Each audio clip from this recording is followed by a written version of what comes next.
ഏറ്റുമുട്ടൽ കൊല എന്ന് നമ്മൾ പറയുമെങ്കിലും ശരിക്കും മിക്കവാറും വ്യാജ ഏറ്റുമുട്ടൽ കൊലയാണ് ശരിക്കും.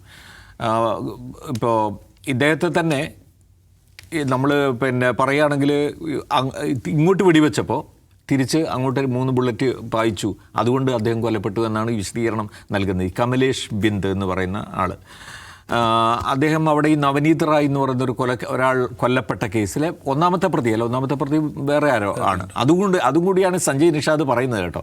നിങ്ങൾ ഒന്നാമത്തെ പ്രതിയെ കൊല്ലാതെ ഈ മറ്റൊരു പ്രതിയെ കൊന്നത് ശരിയായില്ല എന്ന രീതിയിൽ കൂടിയാണ് പറയുന്നത്. അല്ലാതെ എൻകൗണ്ടർ കില്ലിങ്ങിനെ കുറിച്ച് അതിൻ്റെ എന്താ പറയുക, അതൊരു എക്സ്ട്രാ ജുഡീഷ്യൽ ആക്റ്റാണ് എന്ന നിലയിലുള്ളൊരു വലിയ ക്വസ്റ്റ്യനിങ് അല്ല ഉണ്ടാവുന്നത്. ഇദ്ദേഹത്തിൻ്റെ സമുദായത്തിൽപ്പെട്ട ഒരാൾ,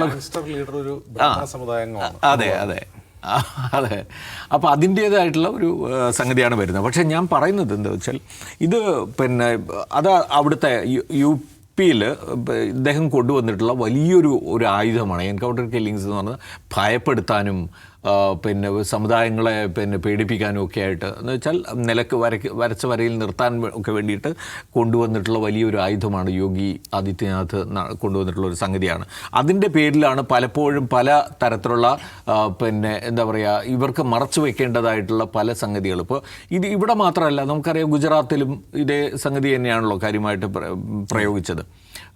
ഏറ്റവും വളരെ കുപ്രസിദ്ധമായ വ്യാജ ഏറ്റുമുട്ടൽ കൊലയാണല്ലോ മറ്റേ ഇയാളുടേത്, എന്താണ് പേരും എപ്പോഴും വിട്ടുപോകും, ജാവേദ് ഷെയ്ഖ് കൊല.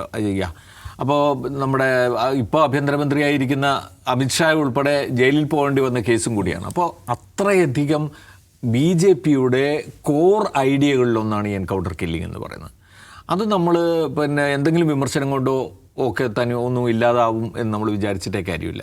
അത് പ്രത്യേകിച്ച് അവിടെ ഇപ്പോൾ ഹിന്ദുക്കൾ കൊല്ലപ്പെടുന്ന കേസുകളിലാണ്, എന്ന് വെച്ചാൽ വളരെ വർഗീയമായി തന്നെയാണ് അതിനെ കാണുന്നത്. മുസ്ലിം വിഭാഗത്തിൽപ്പെട്ട ആളുകളോ അല്ലെങ്കിൽ ആ നിലയ്ക്ക് ഇവർക്ക് ഇവരുടെ എന്താ പറയുക, ഏറ്റവും താഴേക്കിടയിൽ നിൽക്കുന്ന ജാതി വിഭാഗങ്ങളിൽപ്പെട്ട ആളുകളോ ഒക്കെ പ്രതികളായിട്ട് വരുന്ന കേസുകളിലാണ് മിക്കവാറും ഇത് ചെയ്യുന്നത് തന്നെയാണ് പറയുന്നത്. അപ്പോൾ അതും എന്താ പറയുക, അത് അവരുടെ വർഗീയ അജണ്ട നടപ്പാക്കുന്നതിനാവശ്യമായിട്ടുള്ളൊരു നിലപാടാവുന്നു.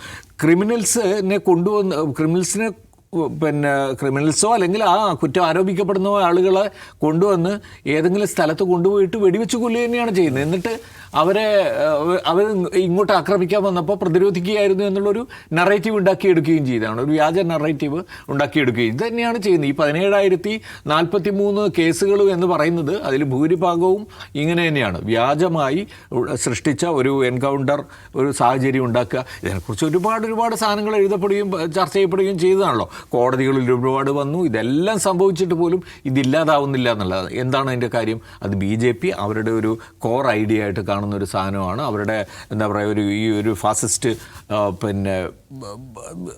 നയത്തിൻ്റെ ഭാഗമായിട്ടോ അത് നടപ്പാക്കലിൻ്റെ ഭാഗമായിട്ടോ അവർ കാണുന്നത് വളരെ പ്രധാനപ്പെട്ട ഒരു ആയുധമാണ് ഈ എൻകൗണ്ടർ കില്ലിങ് എന്നുള്ളതാണ്.